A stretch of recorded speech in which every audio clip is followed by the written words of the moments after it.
Once upon a time, in a small riverside town, there lived a 26-year-old girl named Emily.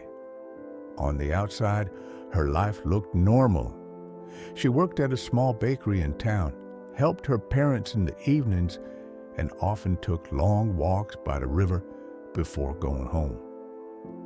To people who saw her from the outside, Emily seemed like any other young woman, quiet, polite, and hardworking.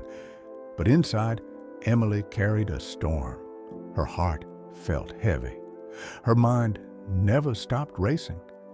Every day she thought about her past, the mistakes she had made, the words she wished she could take back, and the chances she felt she had lost. And if it wasn't her past, her thoughts jumped into the future. What if she failed? What if she disappointed her family? What if she never became the person she dreamed of?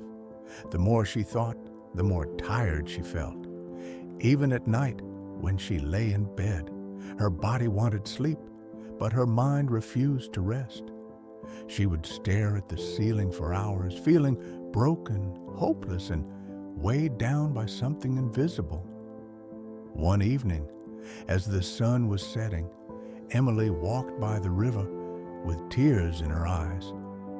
She had heard people talk about a wise old man who often sat under a giant banyan tree near the edge of town. They said he had once been a teacher, guiding many people through difficult times. Now retired, he spent his days quietly by the river, speaking only when someone truly needed help. Emily hesitated, but her heart longed for peace.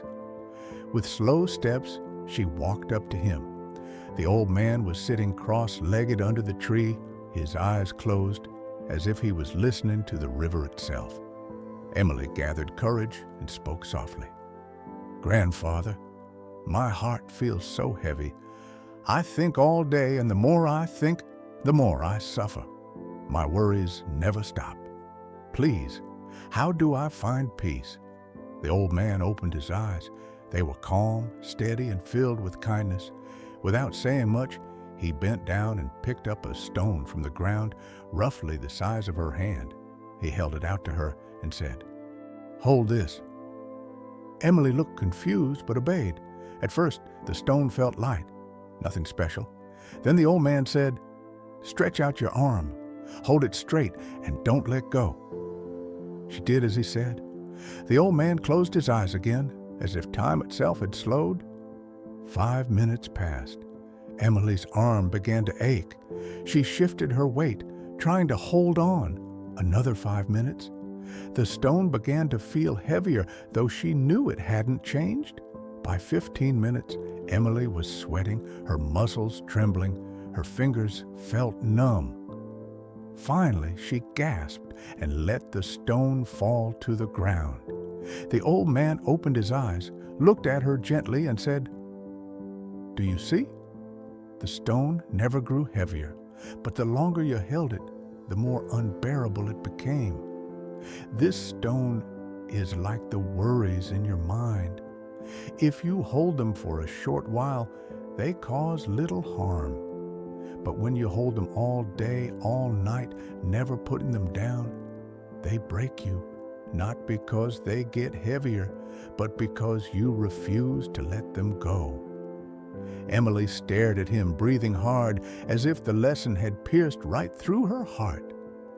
The old man continued softly, "Peace doesn't mean you never face problems.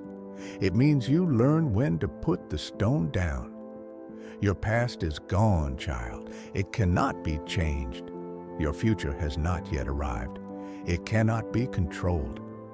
The only moment you truly have is this one, here and now.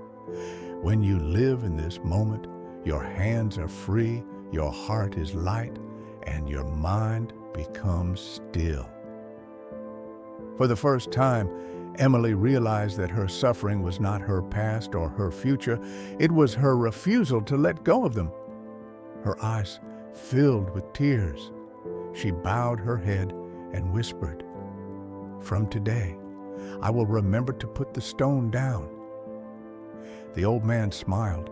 The wind rustled through the banyan leaves, the sun painted the sky in shades of orange, and the river whispered gently as if agreeing with his words. That night, Emily walked home by the same river, on the same path, under the same sky. But something was different. She was lighter. She smiled faintly, the first genuine smile in a long time, because now she carried no stone. And that was the moment Emily understood the secret. Peace begins the instant you stop holding what no longer belongs in your hands. If this story touched your heart, please like and share it with your friends. And don't forget to subscribe to Storytime Nation for more life-changing stories. Until next time, stay light, stay present, and stay peaceful.